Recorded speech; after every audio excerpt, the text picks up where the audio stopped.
So those of you that have gotten your heart rate up and you're getting ready to type, "Oh, don't paint that," just you know, hang on. It'll be all right. Wouldn't expect any more from this. The situation's in line with every story that I heard of the burning bliss, and I wait, trying to appreciate. Hey everybody, welcome back to the channel. If you're new here, we're working through a renovation on this 1956 Calcraft, and yes, it's me, your host, Conan.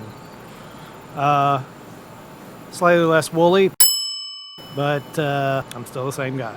What are we doing this week? Well, this week we're gonna try to get some of the ceiling material on. Before I do that, I've got to make a couple of pieces for either ends. Basically, at the front and the back, there's a piece that those panels come down and attach to before they start wrapping up.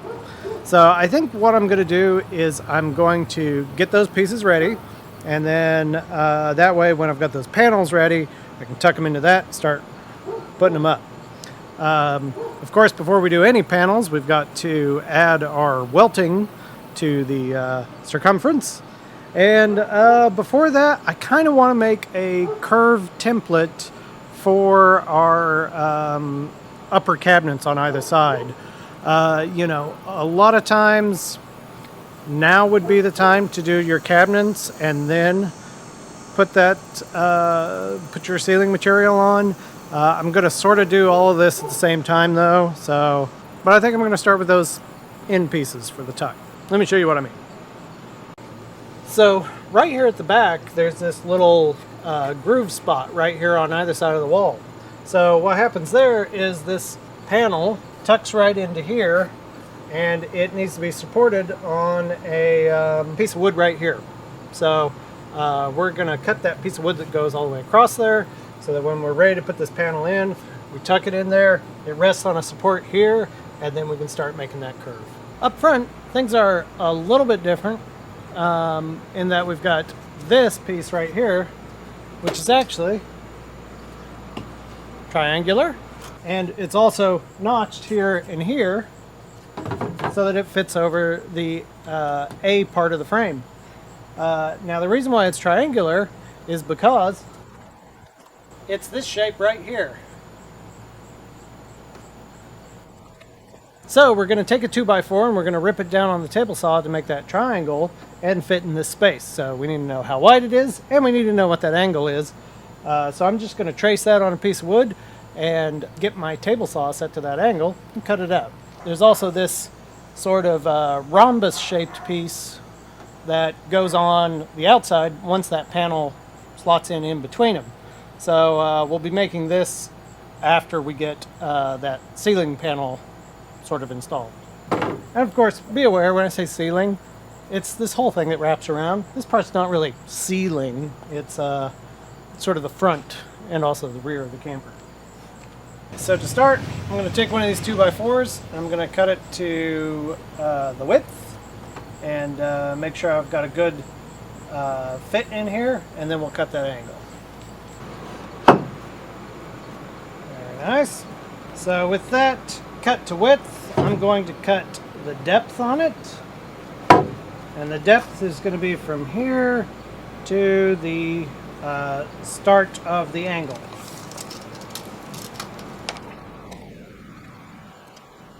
Which I'm going to say is 2 1/4.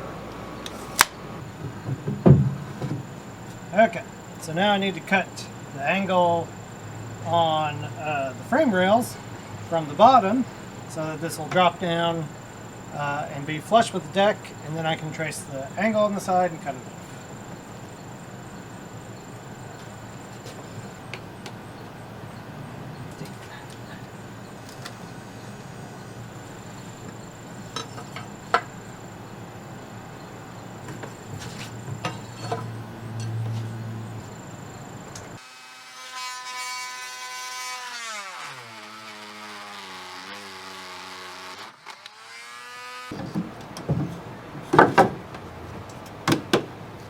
So now I'm just going to trace that angle onto there and take it back down to my table saw and cut it off at that angle.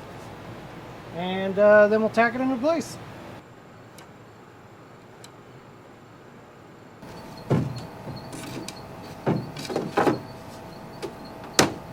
Beautiful. So I'm going to hold off on tacking that into place until I'm ready to put the panel in, because I'm going to need to notch the panel to fit around the frame rails as well. And it'll be easiest if I can just lift that off and trace it, cut it, be ready to go. I gave it just a little more thought, and I think what I'm actually going to do on this back piece is I'm going to cut it and attach it to the panel itself, and that way I can slide that panel in there and screw that piece into the deck, and then the bottom's secure right there, because otherwise it's going to be really hard to attach that panel at the sides. So that'll be kind of the anchor for it, and then we'll start wrapping it up. Hold off on that for just a second, and it's kind of time to get those panels kind of cut to size.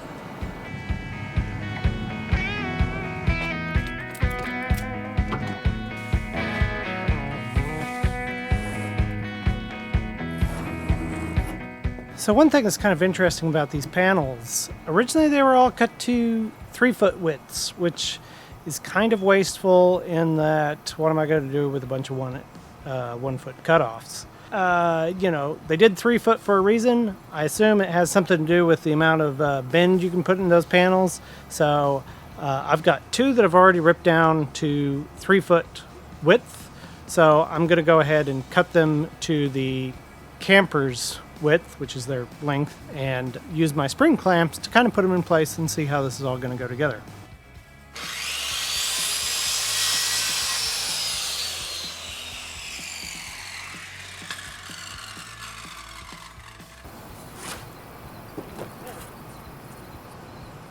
So in building these campers, what actually makes this box really nice and strong is having those panels overlap this wall and then get tacked down into it.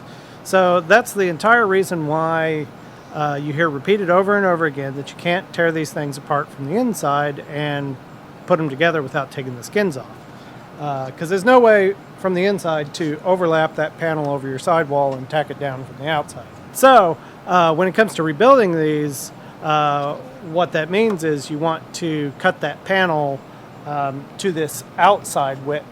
So from the outside to the other outside, and if you make sure and cut those nice and square, they're very accurate, that will square these walls up all the way around. You don't have to worry as much about measuring everything to be square, because the process will sort of do it for you.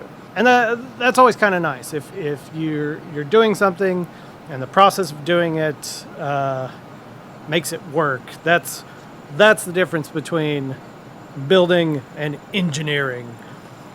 I don't know. I'm not an engineer. I should ask Dave. But he's not here right now, so take my word for it.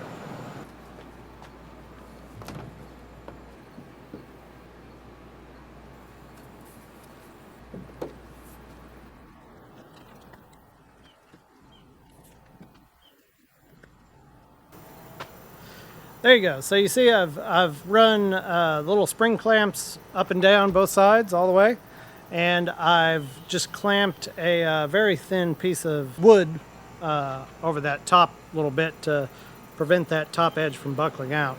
Now, the hardest curve on this is going to be the next one, where it really makes that sharp curve as it goes back over the top. The rest of them are relatively simple, so we'll just have to do that, and also cut some of those joists. We're going to go ahead and attach to some of these panels to prevent them from buckling in the middle. You want those to be nice and straight across so that your walls stay nice and straight going back.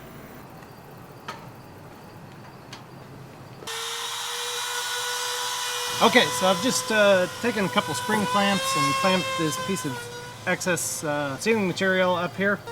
And I'm just going to take my trim router, and I'm just going to use the flush trim bit to match this curve. You could do this on cardboard or whatever, but I find it's nice to have it on a piece of plywood. And I'm also going to router around the window so I have a nice reference point when I go to put it back up here and take some measurements off of for the cabinets.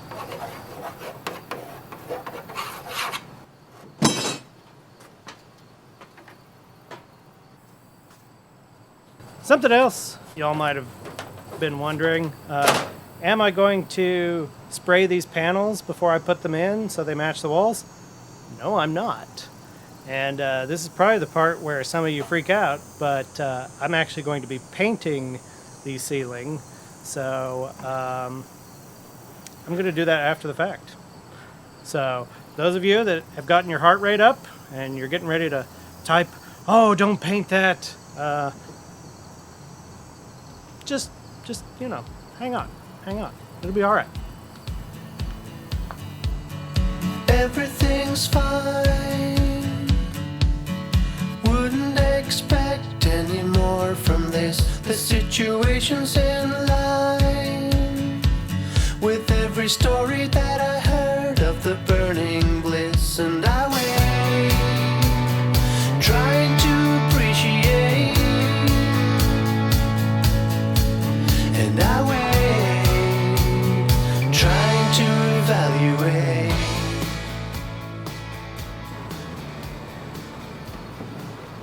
Well, it's time to do the welting.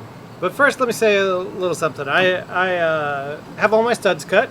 Originally, I said I was going to attach some of these studs to the panels as I put them up to keep them from buckling in the middle. Or I think what I'm going to do is use my spring clamps that are holding that front panel up right now, and I'm going to kind of hold it in place with that and then clamp a joist up before I really secure it good and tight on either side.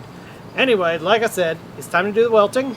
So I've got to take off that front panel and some of the supports that I put up. I'm going to leave the cross braces, of course, and then we're going to do the welting. Exciting, exciting.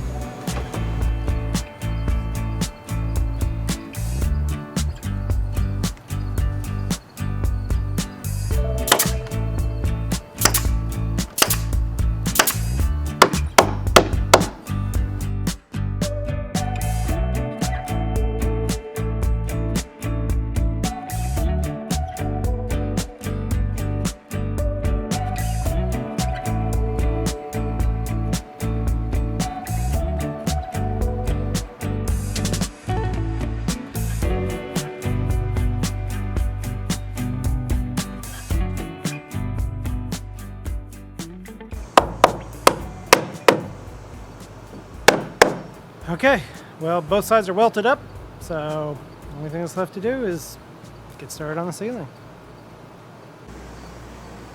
Okay, so here's where it gets scary. Once you put these panels on, it's really difficult to go back.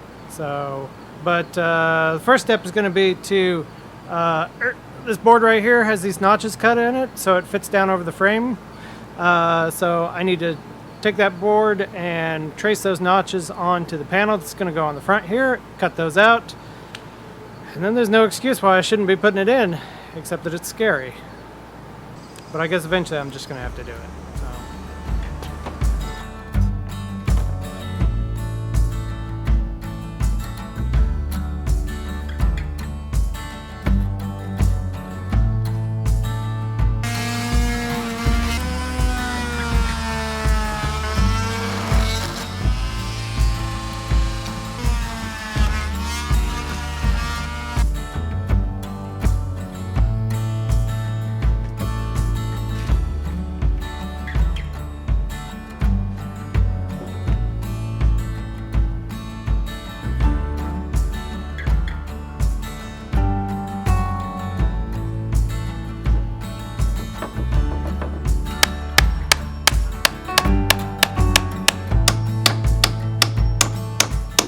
Okay, so I'm going to put glue along the edges, and then I'm going to wrestle it into place, and I'm going to try to clamp it and strap it. I don't know, it's going to be interesting, I'm sure.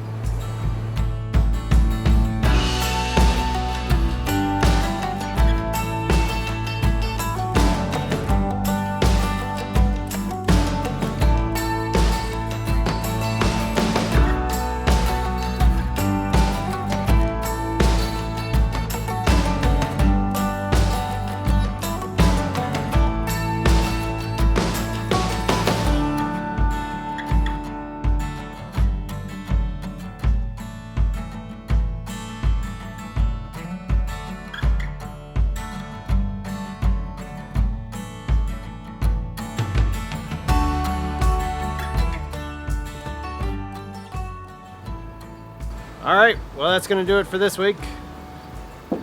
Got the first one up. Next week we'll try to get all the rest of them on and have this thing a fully contained box. I think Catherine's dad's going to help me with a little bit of it, so hopefully it'll be a little easier. Anyway, thanks for watching. Make sure and like and subscribe. New videos come out every Sunday, and we'll see you next week.